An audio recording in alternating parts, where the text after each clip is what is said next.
everybody, today I'm going to make French onion soup. The French say that it's the perfect soup for a heartache, a hangover, and a rainy day. So with the rain in the background, it's the perfect day to make a hearty and yummy soup. I've got my Publix baked bread that I love that I'm going to cut up and toast with a Gruyere cheese on top and then drop down into the soup. And in the soup, I've got yellow and purple onion. I'm going to do a combination. I've got my sage, a bay leaf, some salt, sugar, fresh thyme from the garden. I've got a little bit of flour to thicken it up after I caramelize the onions. And I'm going to add the beef broth from the box. I know that's probably not something you might want to do, but it's an easy shortcut for me. So all you do is caramelize the onions in olive oil and butter, and then you start building the recipe from there. I hope you enjoy, and I'll show you pictures along the way and what it looks like when we're done. I love that bench over there. I love it. I also wanted to point out that I'm not wearing my pajamas. I'm wearing a black t-shirt and cozy leggings because it's rainy and Sunday, and it's awesome to be at home living my best life, doing what I love to do. But I am actually dressed somewhat with lipstick, hair pulled back, no makeup, but I'm not in my pajamas. In order to get this great onion sliver that you want for your French onion soup, go ahead and put all of your onions that you're getting ready to cut on a board. Get a trash bowl so that you can discard as you go. You want to cut the onion from the stem to the opposite end, and that way you can have the long slivers, because if you were to cut it in the other direction, you would go crosswise. So stabilize it on the board with the cut side down and just begin your marks. I like to do a thin cut. I know I'm supposed to put my knuckles in the way, but it's hard for me with onions. I tend to just free hand it.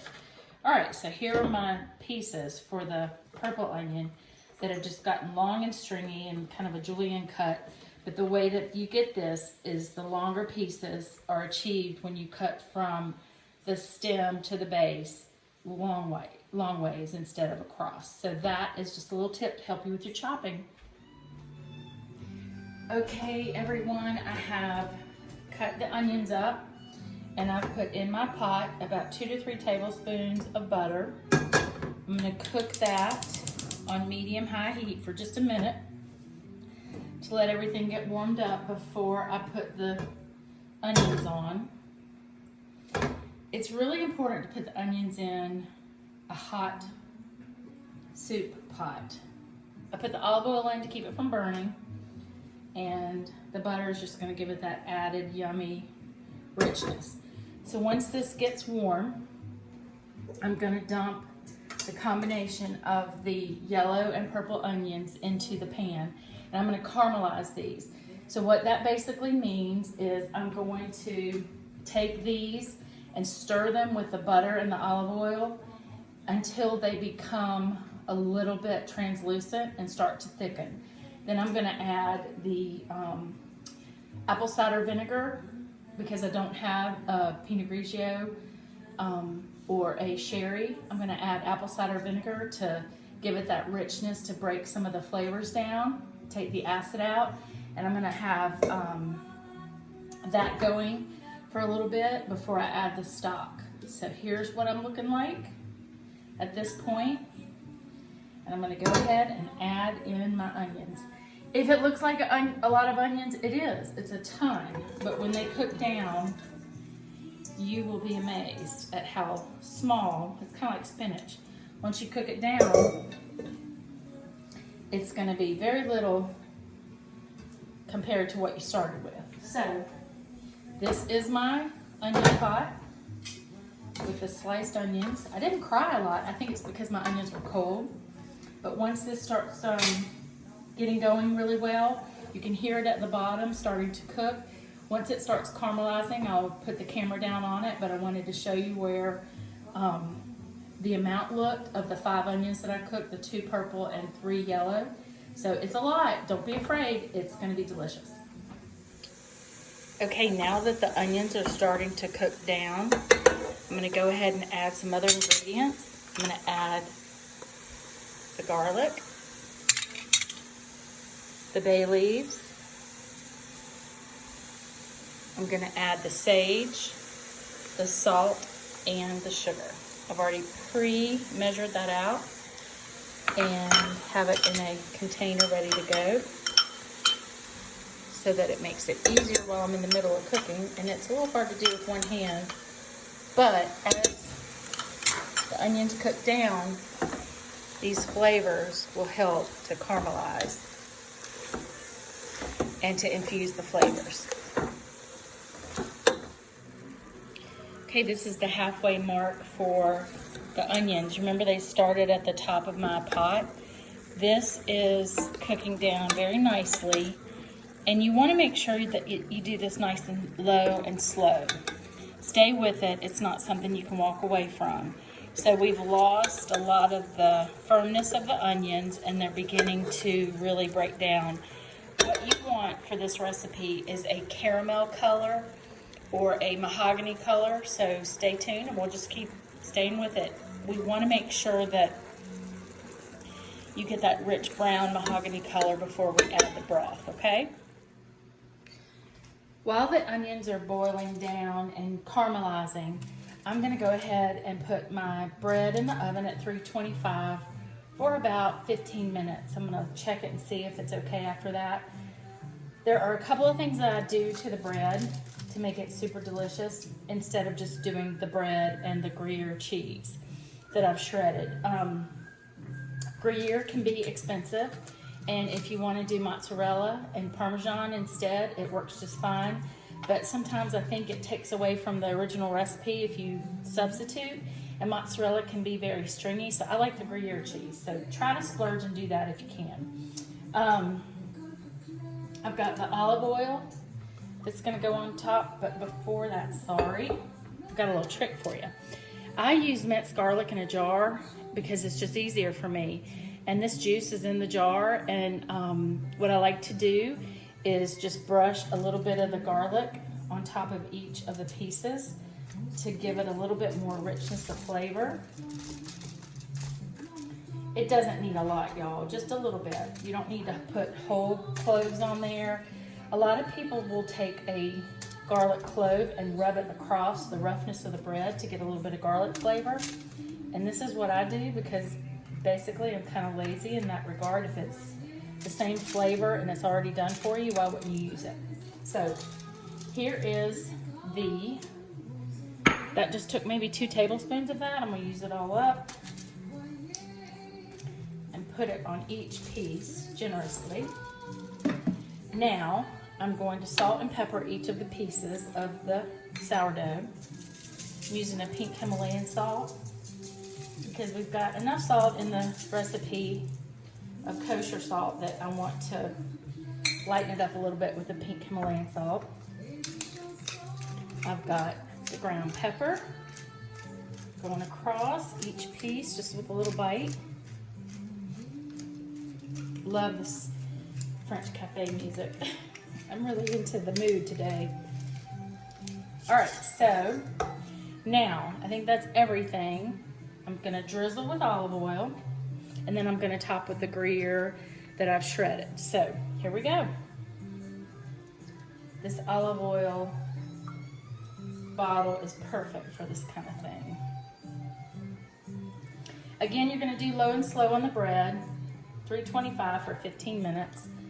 And that looks perfect to me. So far, so good. Let's do a little bit with cheese. And you want to be generous with your cheese on top of your bread. I don't have an oven-safe bowl, which is why I'm not going to put this back in the oven and heat more cheese on top of the soup. And this is fine. Just do it this way.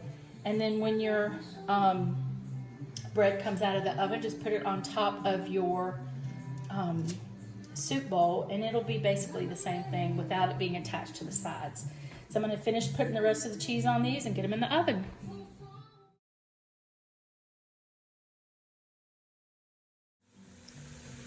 Because I don't have a nice Pinot Grigio, I'm going to deglaze the onions with an apple cider vinegar. All you need is about 2 tablespoons. And you'll take that and make sure that everything on the bottom of the pan has been scraped so that it just adds to the flavor of the soup. And then the next step is we're gonna add the flour. Okay, my onions have cooked down and they are ready to go to the next step in the recipe. Basically, it's hard to tell with a purple onion if they're mahogany color because of the color of the purple onion. So I'm looking at the white onions mainly to make sure, and they are ready to go. So we could go a little bit longer, but I don't think we need to. I think we're good. I'm gonna now add the flour. And I'm gonna set a timer for 3 minutes so that we can, will you set that timer please? So we can let the flour stiffen up the onions and become have a little bit more pasty consistency so that it will be more of a thicker soup, which is what we want. So that's gonna cook for another 3 minutes. So the onions will keep continuing to cook, but we've just got the flour in here to begin to thicken up the onions for the broth. Then once that's done, once the 3 minutes is up, we'll add the broth. Now it's time to add the beef broth. Everything's cooked down. I've deglazed and I've added the flour. Now is the time to let it simmer for about 20 to 30 minutes. I'm gonna add a couple sprigs of thyme while it's cooking and make sure that our bread is nice and crispy. I finished baking it at 15 minutes at 325, and I added a little bit of Parmesan flakes on the top. And what I'm gonna do now is just let the Parmesan melt, and then I'm gonna turn the oven off so that the bread can get a little crispy and hard, because we're gonna submerge it or put it on top of the soup. So with that sitting in the oven while this is simmering, it will be perfect. And then at the end, if we want to, we can just broil the top of the cheese. We're not gonna add another layer of cheese in the soup itself on top. We're just gonna put the cheesy bread on top and leave it at that, just to kind of keep it from getting so gooey, because that's how we prefer. You might wanna add it. So this is gonna simmer for about, like I said, 20 to 30 minutes, and then we'll start composing the bowls and we will let you know how it looks. Okay, it looks like this is done. I brought it to a boil and then I let it simmer for about 30 minutes. It looks amazing. So now we're going to get the bread ready to go and put it on top, and we'll be ready to eat. Okay, we have put the soup in the bowls. I added a little bit of grated Gruyere to my bowl with the 2 little toast points with the Gruyere and the mixture we did a little earlier in the video. Gator is not so much of a cheese fan, so you can add more cheese to the spread if you want, make it overflowing, make it really hearty and cheesy, or you can back it down like we did to enjoy the soup with the onions and a little bit of cheese and some crispy bread, but not overwhelm it with a lot of chopped cheese, kind of stringy mozzarella. The Gruyere really does have a great flavor, so I hope that you enjoy. And we're getting ready to sit down and have our lunch. It's a late lunch, but it's exciting. It's one of our favorite recipes, and we've got our little French bistro ready to go with some music and some rain in the background. Couldn't be better. Enjoy.